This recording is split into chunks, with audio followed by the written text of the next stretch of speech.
La noche era pesada cuando mi padre interrumpió la conversación con la precisión de un cuchillo, lanzando al aire la pregunta que siempre había flotado como una sombra sobre la mesa: ¿prefieres el dinero o a ti mismo? El silencio que siguió no fue solo la ausencia de sonido, fue el vacío de años de tragar palabras no dichas.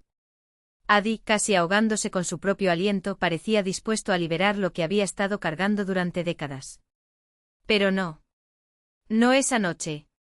No así. Pensaron que daría marcha atrás como siempre. Que bajaría la cabeza, como un reflejo condicionado por años de entrenamiento invisible.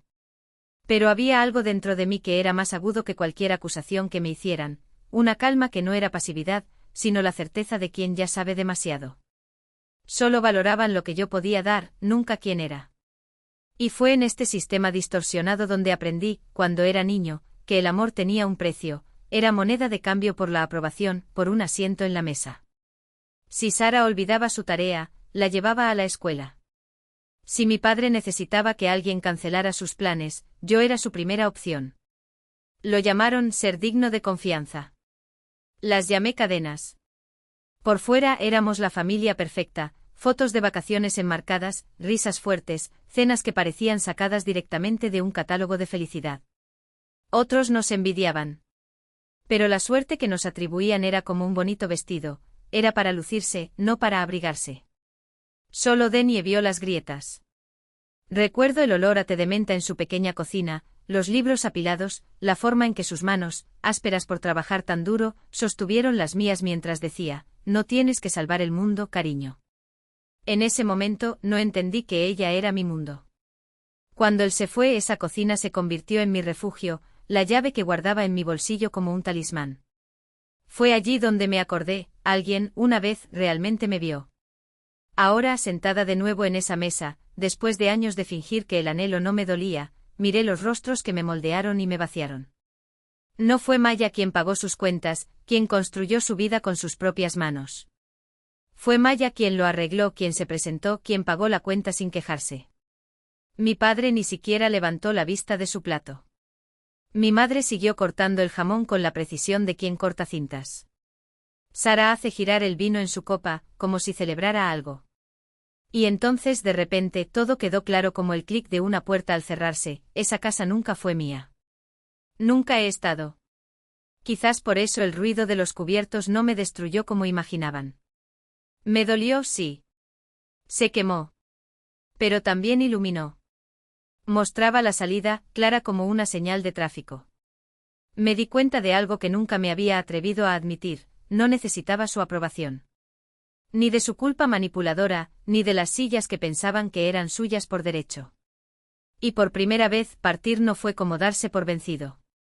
Parecía respirar. La cena continuó, la risa resonaba como un guión ensayado. Pero el tiempo se había vuelto espeso y cada segundo pasaba como melaza. Los miré como si fueran actores en un escenario, extraños interpretando papeles que ya no me conmovían. Sara, reclinada en su silla, bebió su vino como si hubiera ganado una batalla. Mi madre, siempre tan elegante, soltó: te tomas todo tan en serio. Nadie necesita todo lo que haces. Traducción: solo sirves cuando nos conviene. Miré el asiento vacío en la mesa, la silla que alguna vez había sido ocupada por alguien que realmente me conocía. Antes tu ausencia era solo un espacio menos. Ahora era una advertencia: me había tomado demasiado tiempo entenderlo. Sara frunció el ceño, irritada por mi silencio. No fue el miedo al que dirían lo que me mantuvo callado. Era el peso de las palabras que, si se pronunciaban, ya no podían contenerse. Querían acción.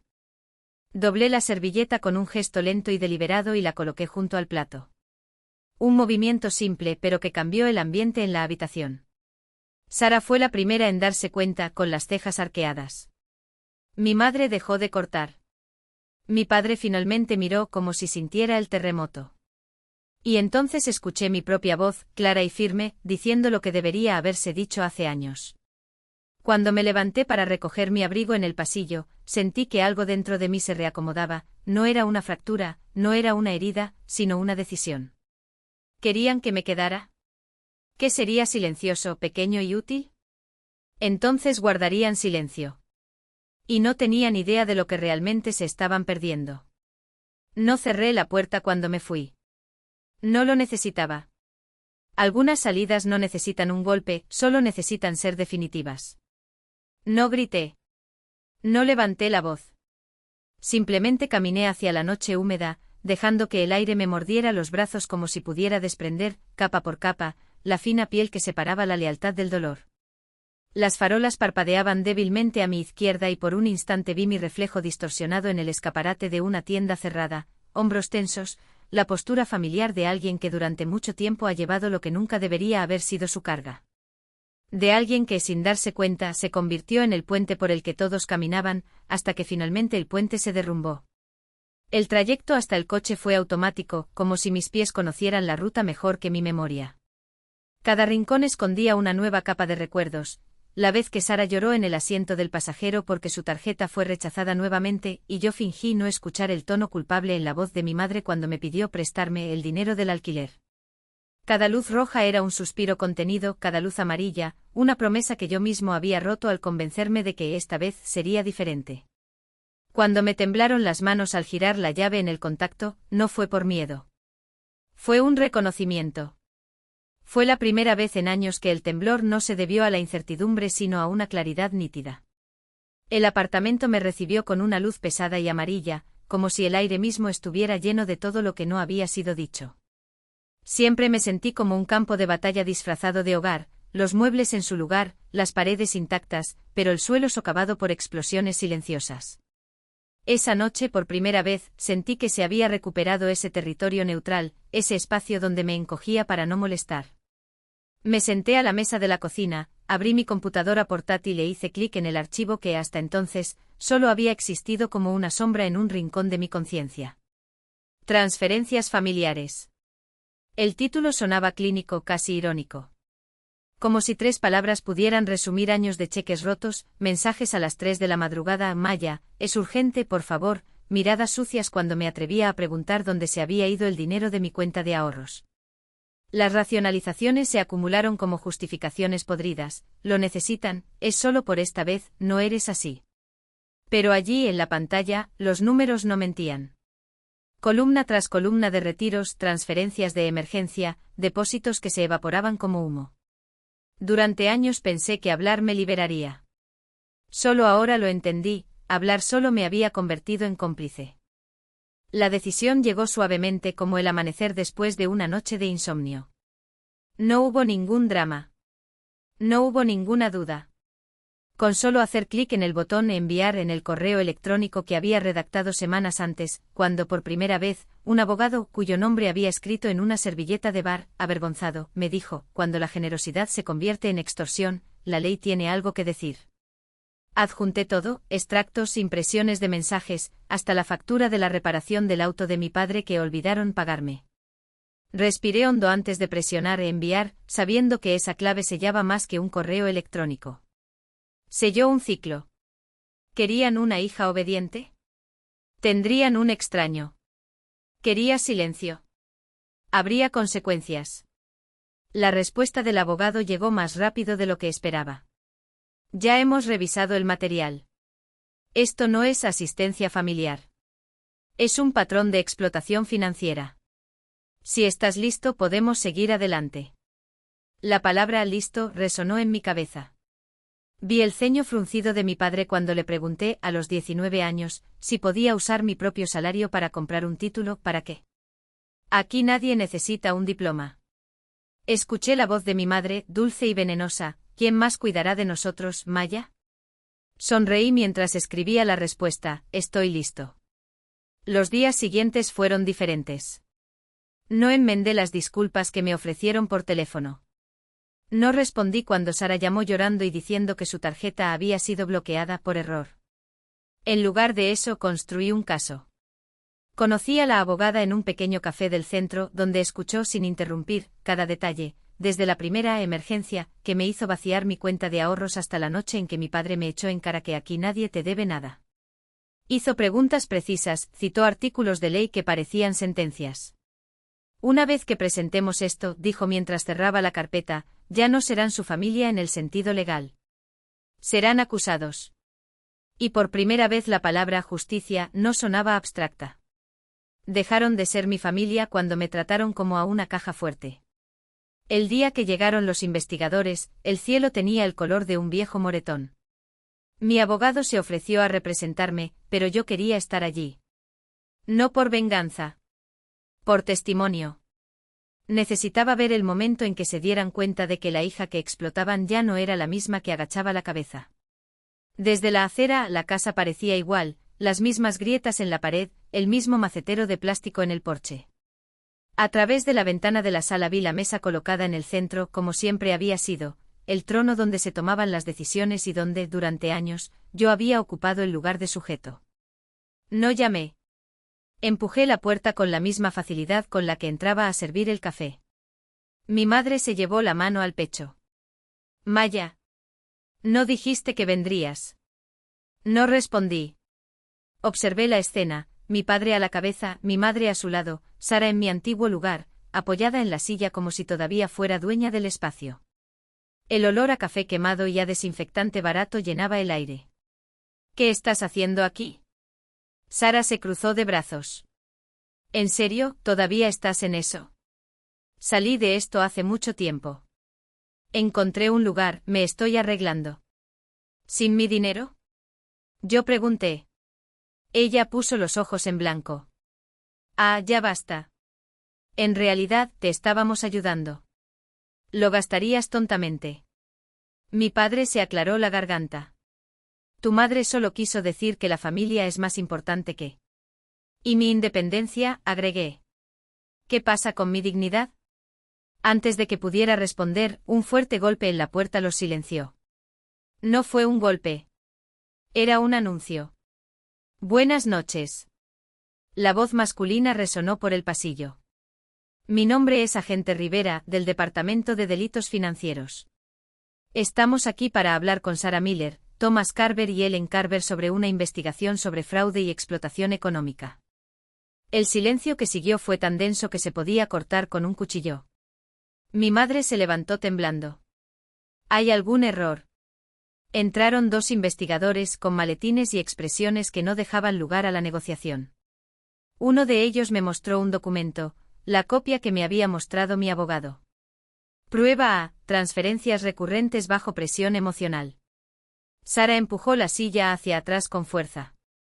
Maya. No miré atrás.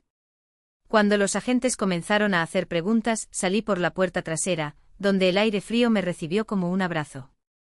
No hubo triunfo. No hubo odio. Finalmente había un camino frente a mí, y esta vez fui yo quien decidió a dónde conducía. Por primera vez en años, no me avergoncé. Mis pies permanecieron firmes en el suelo, como si el peso de todas esas mentiras finalmente se hubiera disuelto en el aire. Respiré hondo sintiendo el sabor metálico de la libertad mezclado con el frío de la noche. Podían llamar a la policía en nombre de su familia, podían blandir documentos como escudos, pero esas transferencias no eran solo números de una cuenta. Fueron años de chantajes disfrazados de cariño, de cheques firmados con lágrimas en los ojos, de promesas vacías cambiadas por silencio. Uno de los investigadores se cruzó de brazos y me dirigió una mirada que ya había visto antes, la de quien sabe que la verdad es un animal herido, acechando en las sombras. Siéntate, por favor, intentó mi padre con la voz temblorosa como una hoja seca. Esto es un malentendido. Todo se resolvió en la familia. Como si familia fuera un pase libre para infringir la ley. Como si la sangre nos hiciera inmunes a las consecuencias. Todavía tendrás la oportunidad de explicarte, dijo secamente el agente. Por ahora necesitamos que permanezca aquí mientras le hacemos algunas preguntas. Mi madre me miró llena de desesperación, con los dedos apretados alrededor del collar de perlas que yo le había regalado, un regalo de Navidad cuando lloró porque la cantidad no era suficiente. Maya, di la verdad, sus labios se formaron en silencio. No es lo que parece. Pero así fue. Era exactamente lo que parecía. Dijiste que nadie me necesitaba, mi voz cortó el aire, demasiado tranquila para el huracán dentro de mí. Que yo era una carga. Así que decidí aliviar esta carga, para ti y para mí. Cada palabra fue un cuchillo que finalmente saqué de mi espalda. No me importa lo que hagan ahora. No me importa ver. Mi padre golpeó la mesa con la mano, con los nudillos blancos de rabia. Si sales por esa puerta, no vuelvas. Nunca. Esa frase. Durante años, fue una bala cargada apuntada a mi sien. Esta vez sonó como un eco lejano, un fantasma impotente. Lo miré al hombre que solo era padre, mientras yo apoyaba su estilo de vida, sus deudas, su orgullo. Hace mucho que estuve fuera, respondí. Recién ahora te diste cuenta. Y me fui. La puerta se cerró detrás de mí como un último punto. Dejé atrás a los investigadores, la familia que solo existía en plural posesivo, nuestro dinero, nuestra reputación, nuestra malla, y me llevé lo único que siempre fue verdaderamente mío, la llave de mi propia jaula. 3 días después, el número de Sara apareció en la pantalla de mi teléfono celular hasta que dejó de aparecer. No respondí. No por ira, sino porque algunos puentes no están hechos para ser reconstruidos, están hechos para arder, iluminando el camino a seguir. Luego llegó el mensaje de un número desconocido: te han congelado las cuentas. Te podrían demandar. No respondí. No había nada más que decir. Pasó una semana. El correo electrónico de mi madre llegó como un torrente de culpa diluido con medias disculpas. No entendíamos la gravedad de esto. Tu padre, yo, tus hermanos. Por favor, habla con nosotros. El mismo padre que me dijo que no era necesario. La misma madre que reía cuando yo lloraba. Ahora rogaban audiencia, como si yo fuera el último inversor reacio en un plan fallido. ¿Cómo cambian las cosas cuando el dinero se acaba? Cali, la única que nunca me pidió nada, envió un mensaje más largo. No para culparme, sino para decir: hiciste lo correcto. Están asustados. Has aguantado demasiado tiempo. Y entre las líneas de esa pantalla iluminada, algo dentro de mí, algo que ni siquiera sabía que estaba roto, empezó a recomponerse. Entonces, entre el abismo que dejaron y los días que ahora eran solo míos, algo cambió. Encontré un pequeño apartamento en un barrio donde los árboles se inclinaban unos sobre otros como cómplices. No hubo cenas tensas, ni miradas sucias, ni la sensación de que mi valor se medía en dígitos bancarios. Por primera vez, el silencio no era una frase, era espacio. Era oxígeno. Pasé las noches despierto observando el pulso de la ciudad afuera, la luz de la lámpara de mi escritorio dibujando sombras en las paredes. Pensé en las palabras que usaron para arrestarme: ingrato. Egoísta. Nos lo debes todo. Pero las deudas están pagadas. Y yo había pagado el mío con intereses de sangre. Antes pensaba que familia era sinónimo de resistencia. Que soportar cada bofetada, llenar cada vacío, saldar cada deuda moral era amor. Pero el amor sin respeto no es lealtad, es prisión. Y alejarse no es un castigo. Es supervivencia. La soledad, a la que llamaban fracaso, se convirtió en mi refugio. No hubo más risas forzadas, no más abrazos que apestaban a hipocresía. Finalmente había un lugar donde no necesitaba disculparme por existir. Si alguna parte de esta historia le suena familiar, si alguna vez ha sido utilizado, abandonado o convencido de que sus necesidades son excesivas, sepa, no está solo. Mereces reciprocidad, no extracción. Merece ser visto, no consumido. Comparte tu historia en los comentarios. Leo cada uno. Y si quieres más historias como esta, haz clic para recibir las siguientes. Porque la libertad, después de todo, no es un lugar al que se pueda llegar. Es una decisión que se toma todos los días: no regresar.